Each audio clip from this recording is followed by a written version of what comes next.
Hello, everyone. Welcome again to Faithful Family Matters, a special emphasis of podcast under the umbrella topic that morality matters. And doesn't it, though? Morality matters. Yes, this is a play on words, but isn't it so true that morality does matter and should matter to every one of us, to parents, to grandparents, to you? To children, teachers, leaders, and all the way from the White House to my house and your house.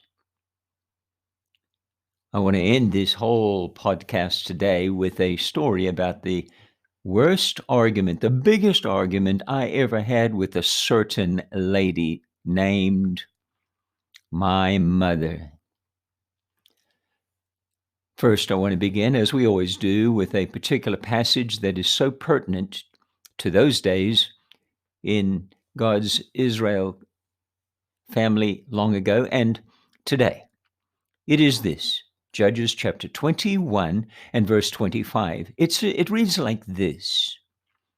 In those days, there was no king in Israel, and every man did what was right in his own eyes. And because of that, there was shall we say, a pandemic of morality and tragedy. There were lies and distrust and fights and schemes against one another. There was lots of murder. There was anger and fear. Oh, it was a terrible, terrible, tragic morality pandemic in those days. Does that make you think about these days? Last week, I made a call to a local radio talk show, and it was the day after that the United States Capitol was broken into. And there are lots of questions in that 3-hour talk show. What caused it? Why was there, and why is there, such a sharp division within our country, the United States of America? You know how it is. There are various opinions of different ones who called in. Some said it was a cultural divide, an educational divide, a political divide, or a philosophical divide. And it is all of those things. And when I called in, I said, it is all of those things. Absolutely. I agree with all of the good comments.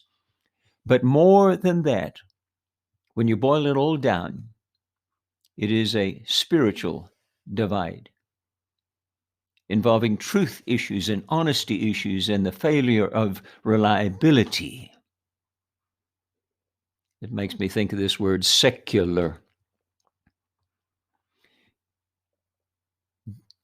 Secular means worldly in the original language, Latin.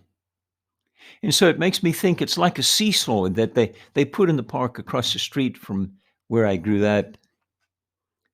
Because as secularism increases and worldliness, therefore, increases, spirituality on the other side of the seesaw decreases. And that brings to mind this very popular, currently often heard expression of, quote, do the right thing. And doesn't that fit hand in glove into the issue of morality matters? Do the right thing. I want to tell a funny story about our son-in-law when he was a teenager. Some reason he thought he was doing the right thing by cleaning a rifle in his parents' upstairs bedroom, and a shot went off and it went into their waterbed. You remember those things? Like you're trying to sleep on an ocean. The bullet went into his parents' upstairs waterbed, and everything else came down. Water was flowing all over the place, down the stairs, through the roof, everything. Do the right thing. Last week, I heard a man say as he stepped into the Quick Trip, he said, thank you, sir, to another gentleman who opened the door for him. And I heard that, caught my attention, and I said, two things, my friend, must be prompting you to say thank you, sir, to someone you did not know. Either you believe in God or you're raised with good foundations. He said right back to me, he said, I was raised to do the right thing. 2 or 3 weeks ago, I had a call from a very long-time friend of mine from college days. He told me that his sister, Cynthia, has terminal cancer. We also know her. And her son was having such a difficult time with that. And Kent encouraged his nephew, even though he might not feel like it, even though he wanted to curl up in a ball and depressed about his mother's situation, Kent said to him, I encourage you to do the next right thing. Do it. It'll help you.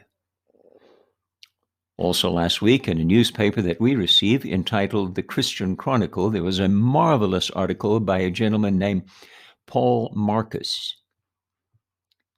You might not have heard his name, but he was the strength and conditioning coordinator for 5 NFL Super Bowl championships.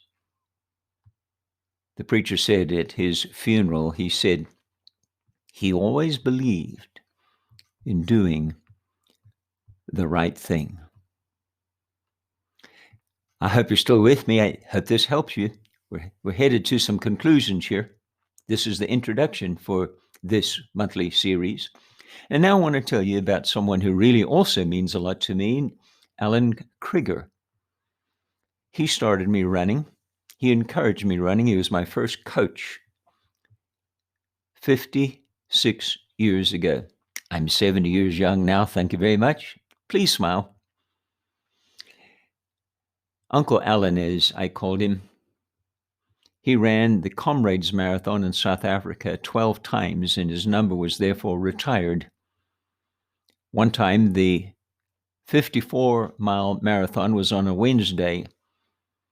We had Bible class at our church in those days on Wednesday, and look who came in the back door after running the Comrades Marathon, 54 miles. He said to my dad, who was the preacher, it is the right thing for me to do.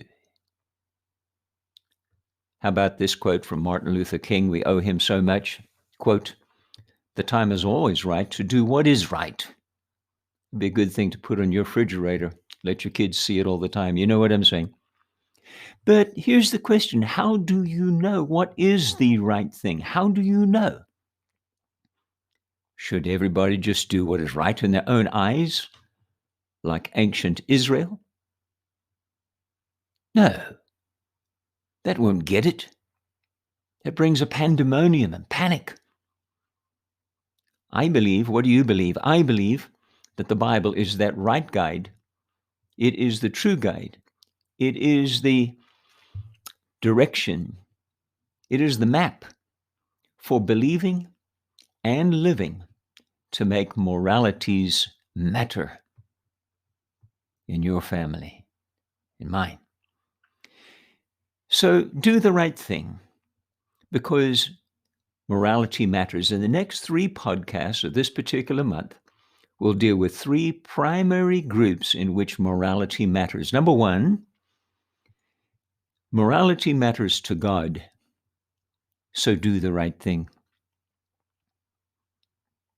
Number 2, morality matters to others, so do the right thing, especially regarding parents.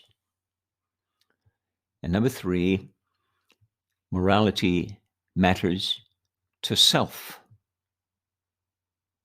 So do the right thing. There's so much depression and anger and fear, stress. A cloud covers our nation, covers our cities, covers houses on your street and apartments all over the place. So these 3 podcasts deal with those very things. Can I finish with this section with a little poem I wrote? Nothing fantastic, but just I was doodling and I wrote this poem from Isaiah chapter 61 and verse 2. I think it applies here. Savor the favor. Oh, the year 2020 goes like this for me. Smears and jeers from fake and fail, and tears and fears and jail and bail. Our TV screens, burn and bash. Oh, stay down and stay in.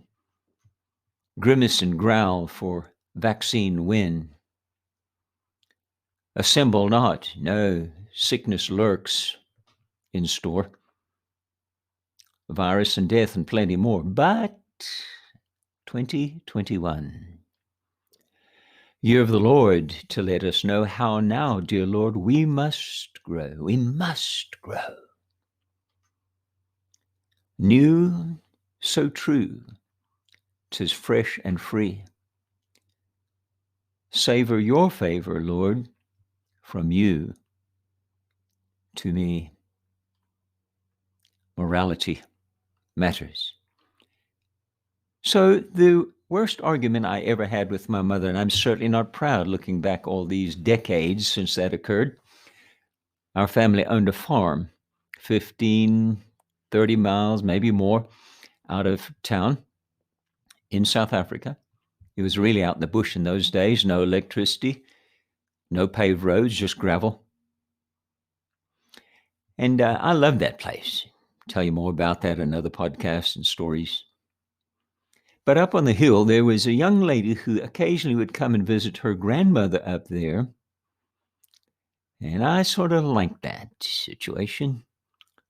And one particular weekend, I wanted to go from town to visit with her. And my mother wasn't keen on it. Let me say she just wasn't going to let it happen.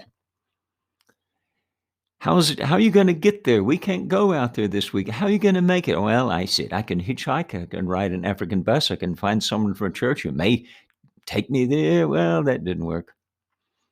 And then I argued, well, when I get there, I've got a flashlight. I can take the shortcut through the bush and go up there.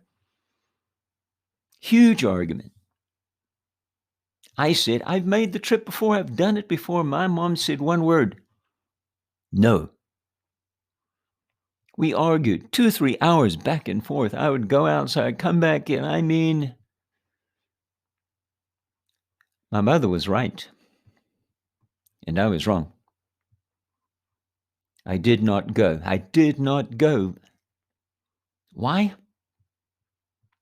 Because she said, and she lived this way, it was not the right thing to do. At the end of this podcast, as is the case in each one of them, there's what I call happy work, guidelines and questions that if you will use these with yourself and with your family, it may help apply all practical, usable spirituality, scriptural, good things to do for your family that you love so much. I call those sessions at the end of every podcast happy work. I hope you'll participate. I'm thankful for families. I pray for families. I'm thankful. This is my life. I'm thankful for your family to help because morality matters. And therefore, do the right thing.